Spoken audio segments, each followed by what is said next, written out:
asistente analista. Mi nombre es Soledad. Yo trabajo en la comunidad de Quira. La cabecera es San Miguel Arcángel en Tuyunti. Quira es anexo. En 2015 fue la fundación de ese anexo y hoy estamos trabajando acerca del lineamiento curricular, que es el cuarto encuentro. Y estamos muy ansiosos de que esto se pueda aprobar, ¿no?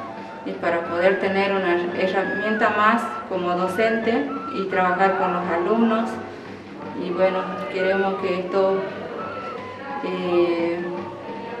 avance y ya queremos nosotros también que esto salga, porque hace mucho tiempo que venimos recorriendo este camino y esperamos tener un éxito con esto.